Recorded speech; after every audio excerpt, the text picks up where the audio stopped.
Halo teman-teman semuanya, perkenalkan nama saya Rudi Siswandi. Pada pertemuan kali ini kita akan melakukan analisis terhadap nilai-nilai Pancasila terkait dengan kasus-kasus pelanggaran hak dan pengingkaran kewajiban warga negara serta menciptakan praktik perlindungan dan penegakan hukum untuk menjamin keadilan dan kedamaian. Materi kali ini merupakan bagian yang tidak terlepas dari kompetensi dasar 3.1, yaitu menganalisis nilai-nilai Pancasila terkait dengan kasus-kasus pelanggaran hak dan pengingkaran kewajiban warga negara dalam kehidupan berbangsa dan bernegara. Oke, langsung saja kita mulai. Yang pertama yaitu makna hak dan kewajiban warga negara. Sebelum masuk terlalu jauh, teman-teman harus mengetahui bahwa antara hak asasi manusia dengan hak dan kewajiban warga negara merupakan sesuatu yang berbeda, walaupun dalam beberapa kasus akan saling berkaitan. Teman-teman juga harus ingat bahwa hak asasi manusia adalah seperangkat hak yang dimiliki oleh setiap individu sebagai anugerah Tuhan Yang Maha Esa. Oke, kita mulai dengan memahami definisi hak dan kewajiban warga negara. Menurut Kamus Besar Bahasa Indonesia, hak memiliki pengertian tentang sesuatu hal yang benar, milik, kepemilikan, kepunyaan, kewenangan, kekuasaan untuk berbuat sesuatu karena telah ditentukan oleh undang-undang, aturan dan lain sebagainya. Karena setiap orang memiliki hak, maka perlu dipahami pula ada kewajiban yang harus dilaksanakan juga, sehingga akan terjadi keseimbangan antara hak dan kewajiban tersebut. Selain itu, semua orang juga harus menyadari wajibnya menghargai dan menghormati hak dan kewajiban diri sendiri dan orang lain. Setiap manusia mempunyai hak dan kewajiban yang berbeda, tergantung pada jabatan dan kedudukan dalam masyarakat. Kedudukan sebagai warga negara menuntun kita untuk melaksanakan haknya ya, atau hak kita sebagai warga negara. Hak warga negara atau warga negara diartikan dengan orang-orang yang menjadi bagian dari sebuah negara. Bahkan warga negara adalah salah satu unsur terbentuknya negara. Dalam Undang-Undang Dasar Negara Republik Indonesia tahun 1945, pasal 26 menyatakan bahwa warga negara adalah orang-orang bangsa Indonesia asli dan orang-orang bangsa lain yang disahkan dengan undang-undang sebagai warga negara. Mengenai hak warga negara diatur pula dalam Undang-Undang Nomor 12 Tahun 2006 tentang Kewarganegaraan Republik Indonesia. Oke, teman-teman semua, di sini ada salah satu pendapat ya dari seorang ahli, yaitu Jimli Asidiki. Setidaknya beliau mengemukakan 5 kategori hak-hak konstitusional warga negara yang diantaranya sebagai berikut ya. Yang pertama, hak asasi manusia tertentu hanya berlaku sebagai hak konstitusional bagi warga negara Indonesia dan bukan bagi setiap orang yang berada di Indonesia. Jadi di sini kita bisa memahami bahwasanya negara memang menjamin hak untuk warga negara, namun ada gap antara siapa yang disebut dengan warga negara asli dan siapa yang disebut dengan warga negara yang memang dia adalah orang asing yang menetap atau berkunjung ke Indonesia. Kemudian yang kedua yaitu hak asasi manusia tertentu meskipun berlaku bagi setiap orang, tetapi dalam kasus-kasus tertentu, kasus bagi warga negara Indonesia berlaku keutamaan tertentu. Misalnya bagi warga negara berhak mendirikan partai politik. Nah, walaupun adanya hak asasi manusia tadi ya, yang sifatnya universal dan individu sebagai anugerah dari Tuhan Yang Maha Esa, tentu ketika seorang individu ya memasuki suatu negara, maka di sana dia harus pula mengikuti aturan-aturan yang ada di negara tersebut ya, dan juga harus menghargai bahwa dia akan diutamakan ataupun tidak diutamakan dalam beberapa hal. Contohnya tadi dalam mendirikan partai politik ya. Jadi warga negara luar Indonesia yang bermukim atau berkunjung ya tidak dapat hak untuk mendirikan partai politik, dan beda halnya dengan warga negara asli ya yang sudah sejak lahirnya ya sudah menetap di Indonesia, maka dia memiliki hak untuk mendirikan partai politik. Kemudian hak warga negara untuk menduduki jabatan-jabatan yang diisi melalui prosedur pemilihan baik secara langsung maupun tidak langsung oleh rakyat. Misalnya menjadi presiden, wakil presiden, anggota DPR, kepala daerah dan lain-lain. Misalnya untuk menjadi presiden dan wakil presiden yang sudah sangat jelas diatur dalam Undang-Undang Dasar bahwasanya wakil presiden harus seorang warga negara asli dan tidak pernah mengkhianati negara dan lain sebagainya gitu ya. Jadi dia harus warga negara Indonesia asli, tidak boleh dari orang luar atau orang Amerika misalnya untuk menjadi presiden di Republik Indonesia. Oke, kemudian hak warga negara untuk diangkat dalam jabatan-jabatan tertentu, misalnya jabatan menjadi TNI, polisi, dan atau aparatur sipil negara. Kemudian yang kelima, hak untuk melakukan upaya hukum guna melawan atau menggugat keputusan-keputusan yang dinilai merugikan konstitusional warga negara yang bersangkutan. Contohnya, setelah adanya keputusan kemudian mengajukan banding di pengadilan ya, atau ke pengadilan, pengajuan kasasi ke Mahkamah Agung dan lain sebagainya. Jadi sebagai warga negara Indonesia asli ya, kita memiliki hak untuk melawan ataupun menggugat suatu konstitusi ya, ataupun suatu keputusan-keputusan ataupun aturan-aturan yang ada di Indonesia ketika undang-undang atau konstitusi tersebut dirasa merugikan bagi kita gitu ya. Oke, bagaimana teman-teman semuanya? Apakah sudah mulai memahami untuk sub pembahasan pertama ini, yaitu mengenai hak dan kewajiban warga negara? Oke, oleh karena itu ya, jika teman-teman sudah memahami, silakan teman-teman semua menjawab pertanyaan yang tersedia pada link berikut ini.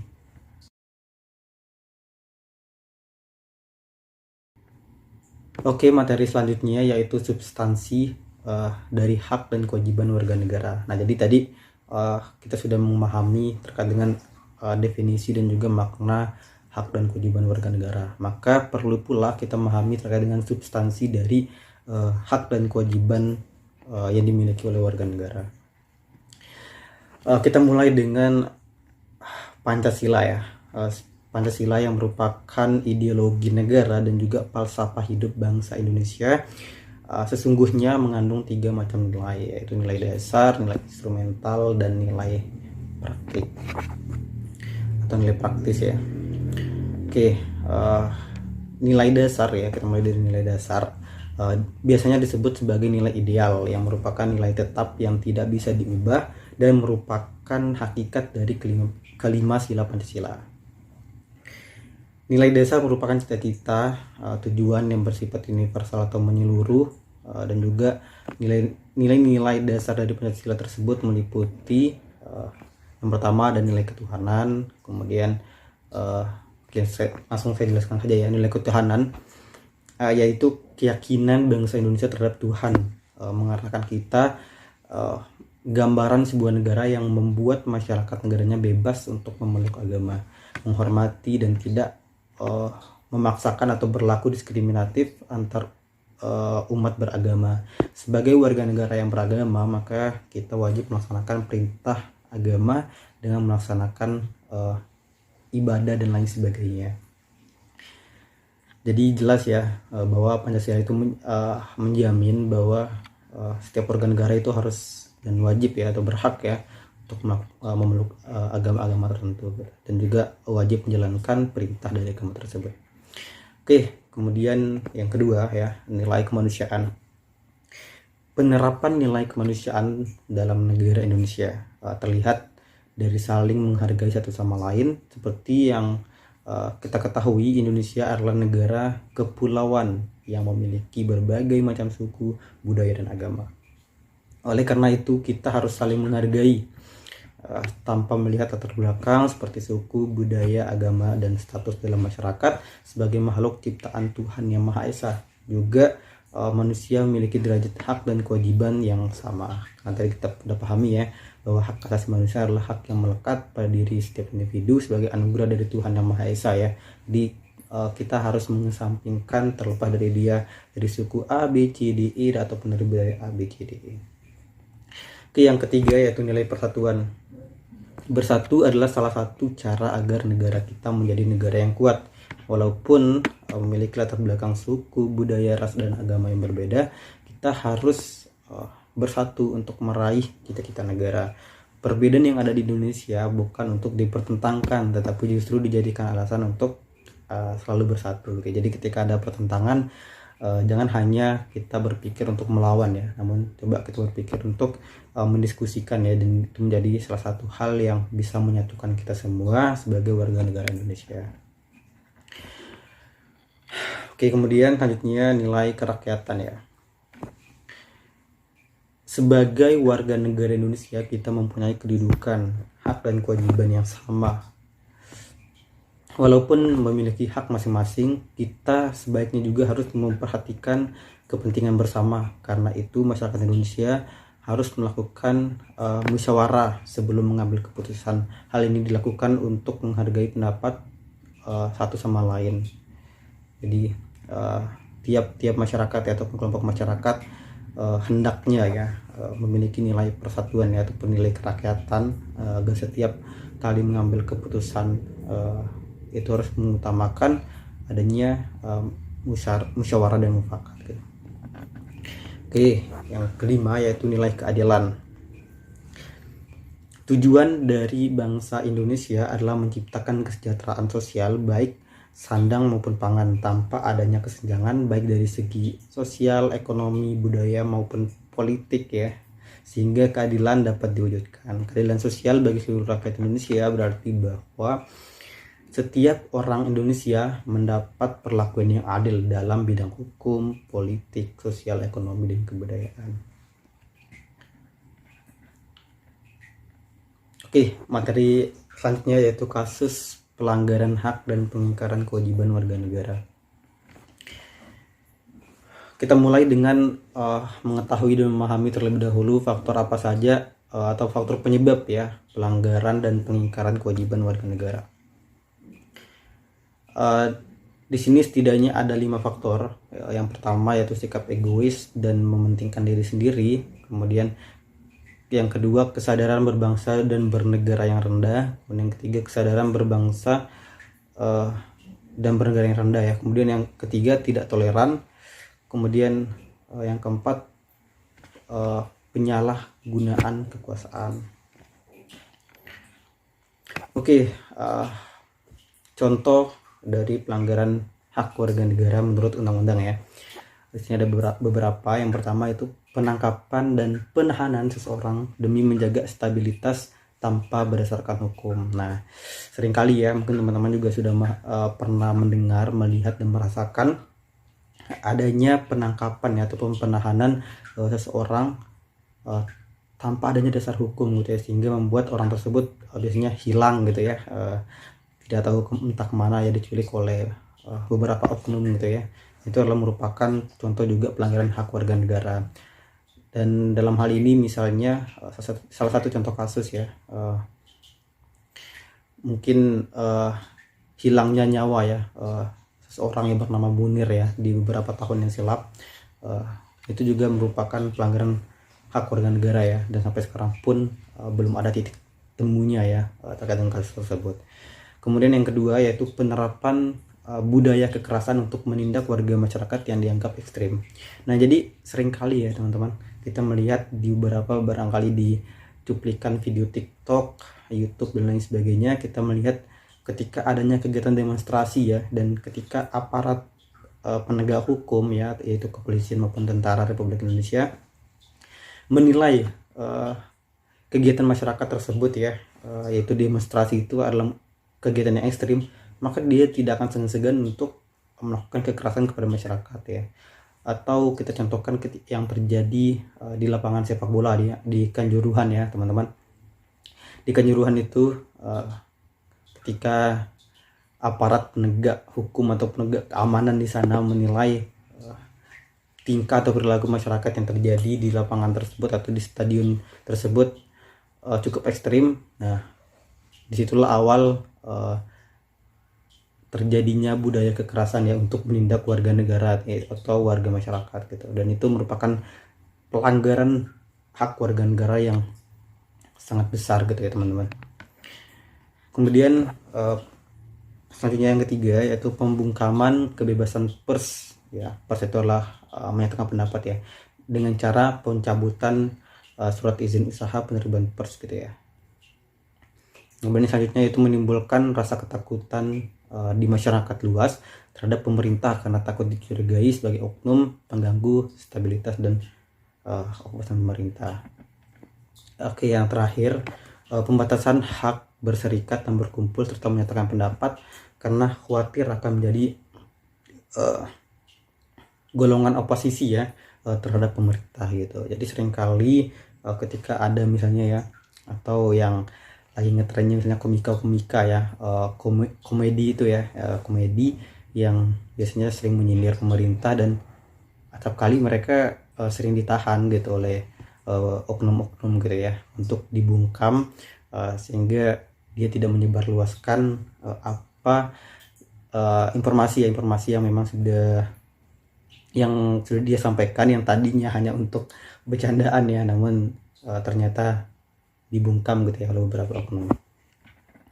Oke, teman-teman, untuk memperkuat pemahaman silakan teman-teman menyimak tayangan berikut ini ya.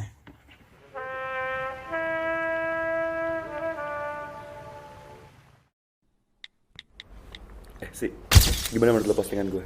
Sabi gak? Si, liatin dulu napa? Apaan sih Sob? Lo bukannya belajar malah ngurus ginian. Belajar? Emang kenapa? Baru juga pertama. Ambisius banget sih. Lah, lo gak tahu? Ini kan mata kuliahnya Pasitorus. Mitosnya nih ya, dia selalu ngasih kuis lisan di pertemuan pertama.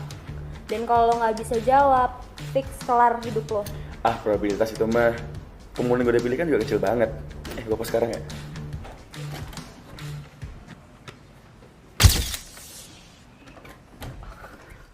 Ya, selamat siang. Absen nomor 17. Apa pengertian ekonomi makro? Ekonomi makro merupakan kegiatan perekonomian yang mempelajari secara keseluruhan bagaimana ekonomi berubah dan mempengaruhi seluruh masyarakat, perusahaan, dan pasar. Selanjutnya ya, nomor 26. Apa peranan pemerintah dalam ekonomi makro? Peran pemerintah dalam ekonomi makro menurut saya sangat penting, Pak. Di antaranya melalui kebijakan moneter, kebijakan fiskal, dan kebijakan ekonomi internasional. Menurut saya lemahnya permintaan dan penawaran agregat menyebabkan perekonomian kita yang berkembang ini masuk ke dalam negara permasalahan tanpa ujung. Oleh karena itu, campur tangan pemerintah sangat diperlukan dalam memutuskan mata rantai ini. Akunya sih nggak belajar, giliran ditanya lancar benar.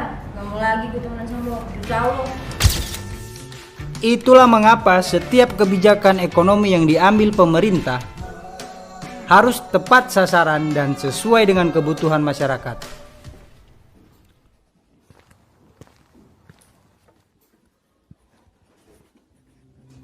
Sampai sini ada pertanyaan? Permisi Pak. Pak, menurut saya arah pembangunan pemerintah saat ini sangatlah tidak tepat sasaran.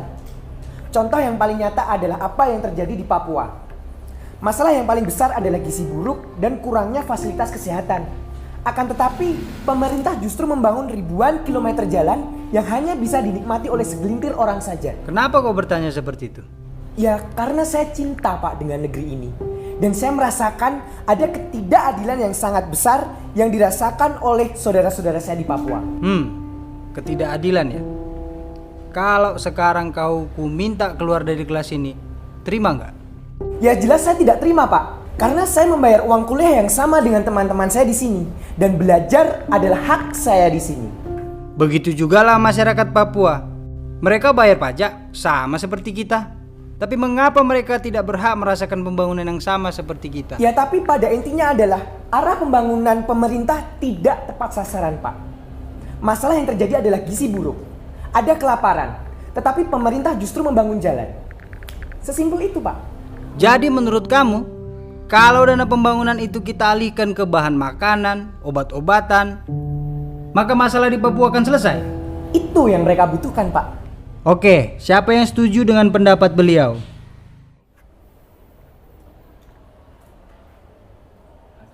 Kamu? Kenapa tidak setuju? Mohon izin Pak, saya beserta keluarga pernah menetap selama 5 tahun di Papua karena mengikut ayah saya mendapat penugasan di sana. Dan jujur Pak, saya kaget. Ternyata di Indonesia masih ada daerah-daerah berpenduduk yang sangat terisolasi di era modern seperti saat ini.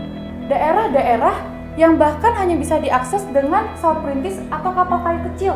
Penduduk-penduduk di daerah seperti itu sangat sulit mendapatkan bantuan di saat mereka sangat sedang kebutuhan. Saya pikir kalau ini terus-menerus dibiarkan, maka kasus-kasus seperti gizi buruk itu akan terus terjadi, Pak. Itulah yang menjadi pokok permasalahannya. Mau sebanyak apapun bahan makanan dan obat-obatan yang kita kumpulkan, gak akan selesai masalah gizi buruk jika masih ada wilayah Papua yang aksesnya tertutup. Ini sebenarnya soal mindset. Kita yang hidup di Jakarta terbiasa melihat pembangunan jalan sebagai solusi atas membludaknya jumlah kendaraan. Jadi wajar dengan mindset seperti itu ada yang menganggap pembangunan jalan di Papua adalah hal yang sia-sia karena jumlah kendaraan di sana tidak sebanyak di Jakarta. Tapi itu keliru. Karena jalan adalah penghubung mereka ke dunia luar yang selama ini sulit mereka dapatkan. Saudara ada pertanyaan lain? Tidak Pak, saya mohon maaf. Jangan minta maaf. Ini negara demokrasi, bukan tirani. Justru itulah yang saya harapkan dari seorang mahasiswa. Kritis dan idealis. Tetapi alangkah baiknya jika sifat kritis dan idealis itu dibekali dengan pengetahuan yang komprehensif. Untuk itulah kalian kuliah di sini. Sampai di sini ya.